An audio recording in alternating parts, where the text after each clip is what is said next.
საშინაო სკოლის გაკვეთილებს წარმოგიდგენთ კომპანია სილქნეტი.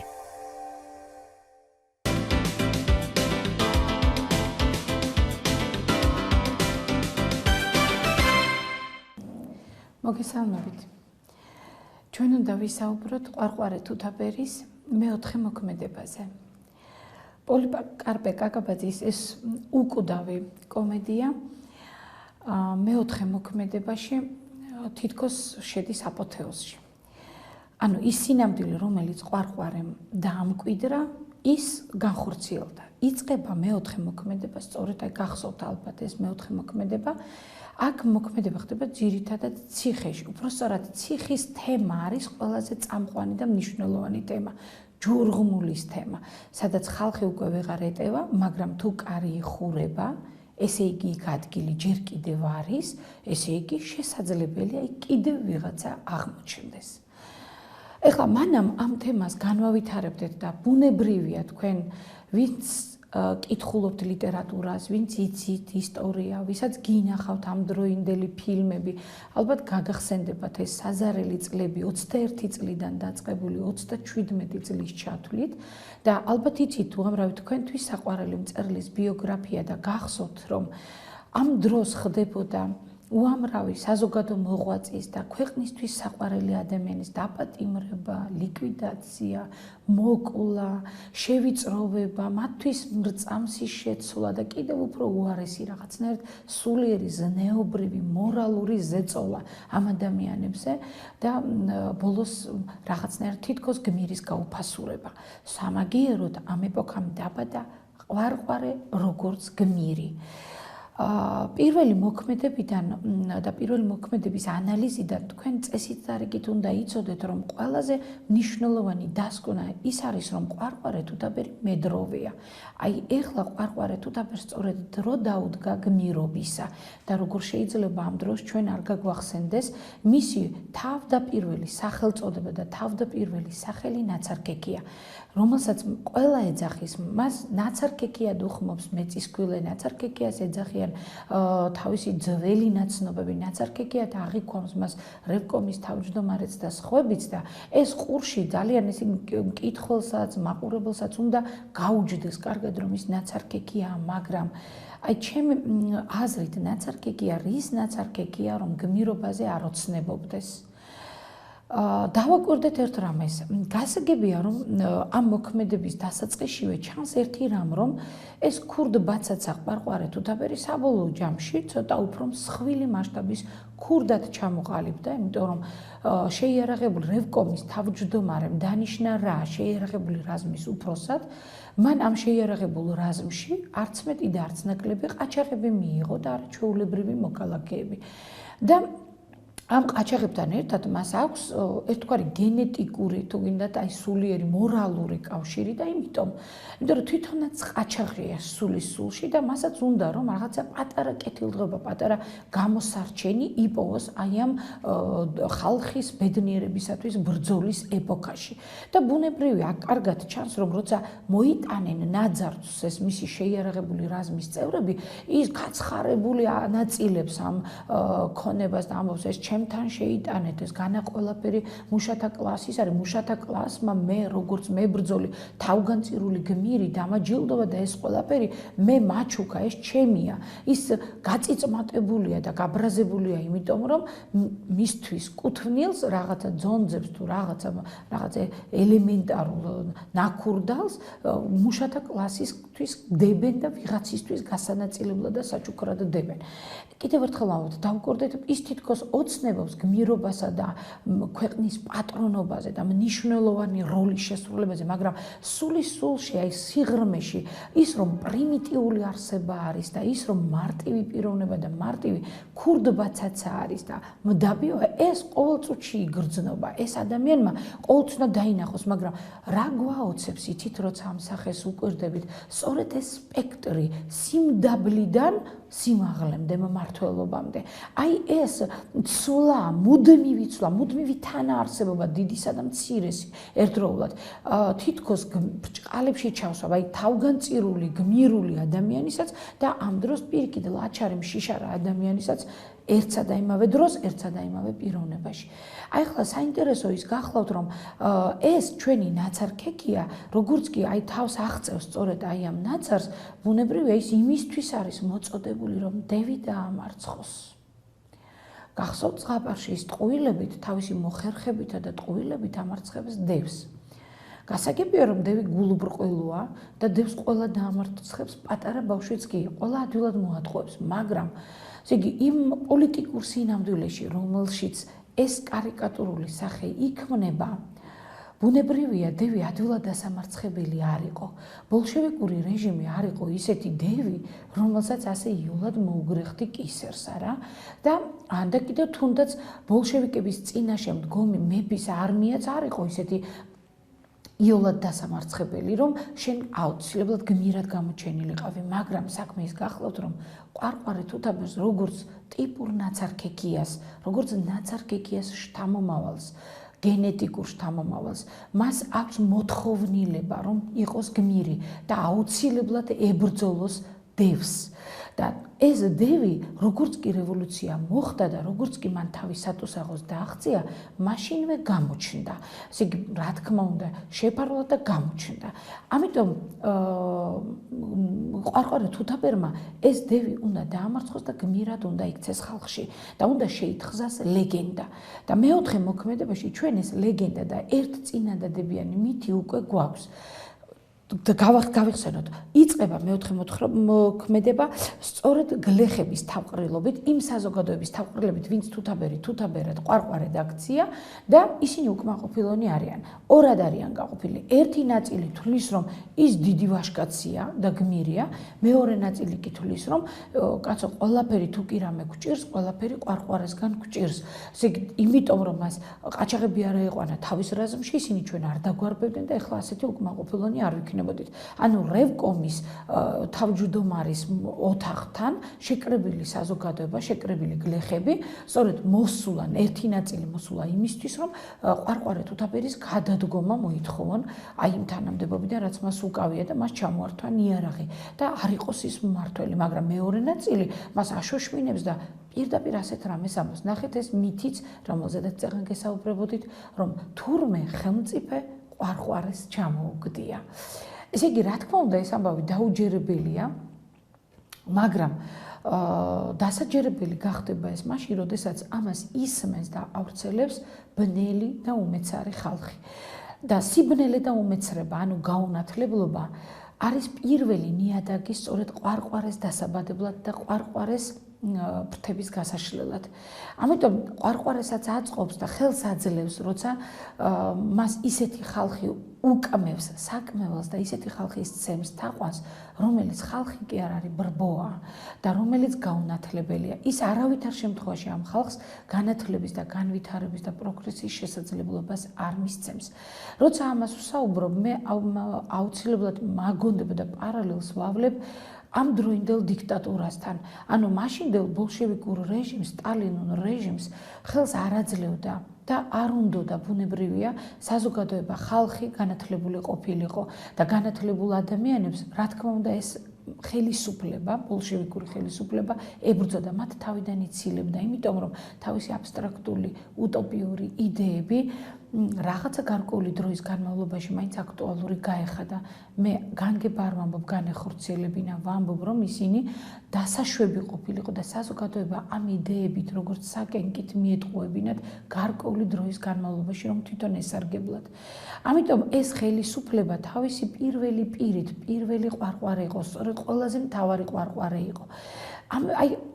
და იმიტომ რომ მას ეარსება საჭირო იყო ციხეების მომრავლება, გადატენილი ციხეების მომრავლება და ზოგ შემთხვევაში კიდევ უფრო მეტ ჯურღმულებში, მიუწვდომელ ჯურღმულებში ადამიანების ჩაყრა. მოკლედ პარალელი მინიშნება სიმართლის გაუგონარი სითამამითა და მოქალაქეობრივი ვაჟკაცობით თქმა ახასიათებს სწორედ ამ მეოთხე მოქმედებას. ნაჩვენები არის საპყრობილე, რომელშიც ადამიანები აღარ ეტევიან. ნაჩვენებია საზოგადოებაც, აი ჩვენი ნაცნობი კაკუტა და ქუჩარა კიდევ გამოჩნდებიან. დავაკვირდეთ, მათ ძალიან კარგად იციან, ვინ არის ყვარყვარე თუთაბერი, მაგრამ ეხლა ყვარყვარე თუთაბერის კარს კარზე ატუზულან, იმიტომ რომ თვითონაც სარგებელი ნახონ. უნახავთ ნაბატონარის სახლი, რომლის მითვისებაც შესაძლებელია და ეხლა ყვარყვარე თუთაბერთან იმიტომ მოვიდნენ და უნდათ რომ რაღაცნაირად ყვარყვარე თუთაბერის კმევაში ხალხს მიეხმარონ, რაღაც ლეგენდები შექმნან ყვარყვარე თუთაბერის გმირობის შესახებ, რომ მას ოდესღაც ლოდები უგორებია, მთების ტოლა და რაღაცა ხეები უგლეჯია, ფესვ მაგარი, ანუ შექმნან მითი მისი ვაჟკაცობისა და გმირობის შესახებ და ყვარყვარე ცდილობს რომ მისცეს მინიშნება აი ამ ქუჩარასა და კაკუტას, რომ აი მე ეს მინდა რომ თქვენ თქვათ, მინდა რომ თქვენ დასაბამი მისცეთ ამ ლეგენდას, რომ დიდხანს ვიყომე და მე თუ ვიქნები დიდხანს, თქვენც იქნებით უფრო მომგებიან მდგომარეობაში და აი ეს ურთიერთსარგებლობის მომენტი წინა პლანზე წამოიწევს. ამიტომ ამით გათამამებული კაკუტა და ქუჩარა მოდიან, მით უმეტეს ერთ-ერთი მამადგანი უკვე დაქორწინებულა, ეხლა უკვე უღელი დასდებია და მით უმეტეს მეტი სჭირდება და მეტი უნდა მადა გაზრდია და ყვარყვარე თუთაბერის აღარ უფიქრდება ყვარყვარე თუთაბერის ქება ცოდვა თუ მადლია, მხოლოდ ერთ რამეზე ფიქრობს, რომ როგორმე ყვარყვარე თუთაბერით თვითონ ისარგებლონ, ანუ ჭკუაში მოატყონ ყვარყვარე თუთაბერს, მაგრამ ყვარყვარე რის ყვარყვარეა თუ ქაქუჩასა და კაკუტასა და ქუჩარას მოსატყუებლად გაიხადა თავი. როდესაც აღმოაჩენს, რომ ეს ადამიანები მას არაფერში არ გამოადგება, ბუნებრივია მათაც ციხეში უკრავს თავს. ანუ აქ აღარ არსებობს უკვე ნათესაობა, მტერმოყვარეობა, აქ არსებობს მხოლოდ ერთადერთი კანონზომიერება, რომ ის ვინ ჩვენზე რამ იცის, ისეთი, რასაც შენი დაზიანება შეუძლია, რასაც შენი სვლის შეჩერება წინსვლის შეჩერება შეუძლია, ესეთი ადამიანი უნდა თავიდან მოიცილო, რაც მალე მოიცილებ, უფრო უკეთესად აცოცდები ზემოთ და უფრო დიდხანს შეინარჩუნებ შენს იმ მდგომარეობას, რა მდგომარეობაშიც ხარ. აი, სწორედ ეს ინამდვილია შექმნილი და მაზრაში საქმე არეულია. ამიტომ, როცა რევკომის თავმჯდომარეს და მე მინდა თქვენ განსაკუთრებული ყურადღება აიახლა, სწორედ რევკომის თავმჯდომარეზე გაამახვილოთ, იმიტომ რომ როცა რევკომის თავმჯდომარე მოვა და მასთან უკვე ქალა მოსული, სადღაც უფრო მაღალი ინსტანციიდან მოსული რევოლუციონერები, საქმეში გასარკვევად, საქმის გამოსაძიებლად ჩამოსული ადამიანები მას დაკითხვას მოუწყობენ და შორის ეს ადამიანები სწორედ სევასტი და გულთამზე არიან, აი სწორედ ამ დროს რევკომის თავმჯდომარე იწყებს დაუკვირდით რას ბავშვებო, არა პასუხისმგებლობის თავის თავზე აღებას, ის ხომ უკვე ხელისუფლებაა, რევკომი ხომ, ანუ რევოლუციური კომიტეტი, გავშიფროთ უბრალოდ ეს სიტყვათ შემოკლება, რევოლუციური კომიტეტი, რომელიც იმ სოფელს თუ იმ მაზრას თუ იმ მხარეს მართავს, ესე იგი აი ის უცდილობს არა იმას, რომ პასუხისმგებლობა საკუთარ თავზე აიღოს და გამოიძიოს საქმე და მოძებნოს ამღვრეული წყალი სად არიან, ვისგან არის და შემდეგ ეს დასაჯოს, რომ სიტუაცია გამოასწოროს. არა, ამით არ არის დაინტერესებული, ის დაინტერესებულია იმით, რომ როგორმე ეს პასუხისმგებლობა სხვას გადააბრალოს. თქვენ მომავალში წაიკითხავთ სხვა ნაწარმოებებსაც, რომლებიც ამ ეპოქას ეხება, გარკვეულწილად რევოლუციონერების თუ რევოლუციას მიტვასნილი ადამიანების რაღაცა ბუნებას და ფსიქოლოგიას გასწავლით თქვენ და იქაც აღმოაჩენთ და იპოვით, რომ ამ დროს აი ამ რთულ პერიოდში ძალიან ძნელი იყო პოვნა ისეთი ადამიანისა, ვისაც საკუთარ თავზე პასუხისმგებლობის აღება ან უნდოდა და ან შეეძლო, იმიტომ რომ პასუხისმგებლობის საკუთარ თავზე აღება ეს გარკვეულ დროსა და ეპოქაში გმირობაა. აი რევკომის თავმჯდომარე ამ პასუხისმგებლობას გაურბის და ნახეთ ის რას ამბობს, რომ ჩემი მოადგილე ყვარყვარე თუთაბერი, რომელიც არის შეიარაღებული რაზმის უფროსი, აი მას ყაჩაღები თურმე დაუკვირდით ამ დეტალსაც, თურმე თავის რაზმში ყაჩაღები აუყვანია და უსარგებლიათ ამ ყაჩაღებს ყვარყვარეს გულუბრყვილობითა და ნდობით და ისინი აკეთებენ ამ ცუდ საქმეს. ესე იგი დააკვირდით, მოძებნით დამნაშავეს. აბა დაფიქრდით.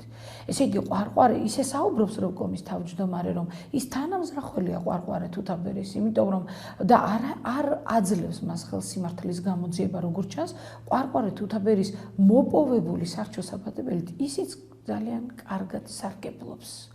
ეს რევოლუციური კომიტეტის თავმჯდომარეც კარგად სარგებლობს. ანუ სარგებლობა უნდა ყველას.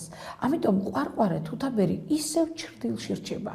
როცა გულთამზე და რევკომის თავმჯდომარე საუბრობენ, ამ დროს ყვარყვარე თუთაბერი ჩრდილშია. წესით ჩრდილში უნდა იდგეს, უკანა პლანზე დგას და აი იქიდან აშველებს, იქიდან ამბობს თავის სათქმელ სიტყვებს. ესე იგი თურმე დამნაშავე ყოფილა რაზმი და არა კონკრეტული პიროვნება.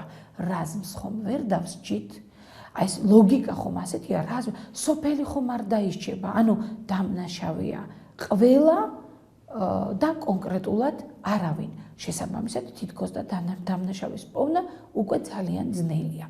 ამ დროს შემოდის სწორედ მოქმედებაში სევასტი, რომელიც ყვარყვარეს იცნობს, მის სახელსაც გაიხსენებს და მთელი ეს სცენა დამთავრდება იმით, რომ ზეგი სევასტი უკვე რადგან მისი დრო მოვიდა, ეხლა სევასტის დრო მოვიდა და დაუკვირდით, ანუ ისინი ყველანი მედროვეები არიან. ყვარყვარე თუთაბერიც მედროვეა, რევკომის თავმჯდომარეც მედროვეა, სევასტი და გულთამზეც მედროვეები არიან.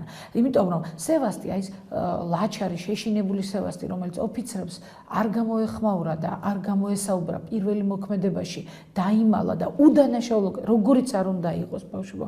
დაუკვირდით, საინტერესოა ესეც რომ აი სად და აი აქ შეგვიძლია ყვარყვარე თუთაბერი ოდნავ მაინც გავამართლოთ, იმიტომ რომ ყვარყვარე თუთაბერი მაშინ წისქვილის აი იმ სცენაში, როცა პოლიციელები მოდიან და ოფიცრები მოდიან და მას აკავებენ და გულთამზე და რევოლუციონერი სევასტი მას გასწირავენ, ის უდანაშაულო იყო და ვინც არ უნდა იყოს უდანაშაულო ადამიანი, რომელსაც ესა თუ ის საქმე არ ჩაუდენია, ხომ თავისთავად დიდი ცოდვაა და ძალიან დიდი უბედურებაა ის, რომ ეს უდანაშაულო ადამიანი გაწირო და დასასჯელად და დასაღუპად გაიმეტო იმ ცინიკური ლოგიკით, რომ როცა გამოარკვევენ, რომ ის უდანაშაულო, მას გაუშვებენ. ამაში დარწმუნებული არავინ არ შეიძლებოდა ყოფილიყო და მით უმეტეს ეს გმირი რევოლუციონერები არ შეიძლებოდა რომ ამაში დარწმუნებული ყოფილიყვნენ.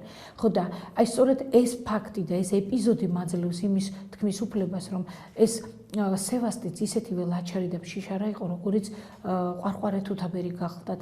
ამიტომ ყვარყვარე თუთაბერს როცა ის გადაეყრება, მაგრამ ნახეთ, ეხლა უკვე ყვარყვარე თუთაბერის დრო ნელ-ნელა ილევა, რადგან ის გამოააშკარავეს, იცნეს დააპატიმრეს და ეყო სევასტის გამბედაობა ეთქვა, რომ ის ჩემმაგივრად დააპატიმრესო, რევოლუციონერობა მიიწერა და ამიტომ აი ამ მოპარული სახელით, მითვისებული სახელით ჩადიოდა ამ საქმეებს, გმირი მე ვარ და არა ყვარყვარე თუთაბერიო.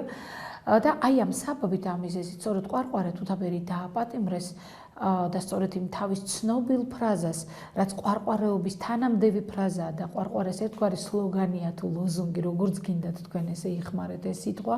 ესე იგი ყვარყვარე თუთაბერი იტყვის ფრაზას, რომ დაღუპული ის არის, ვინც სირცხვილით ოსოროში ჩაძვრა, მე კიდევ ავცოცდები ზევით, ანუ მე ისევ დავიბადებ, ისევ მოვალ, შეიძლება სხვა ფორმით, სხვა სამოსით, სხვანაირი კომფორტული იერსახით, მაგრამ მოვლენა ყვარყვარება მაინც იქნება და ის კიდევ გამოჩნდება ყველა დროისა და ყველა ეპოქის საზოგადოებაში.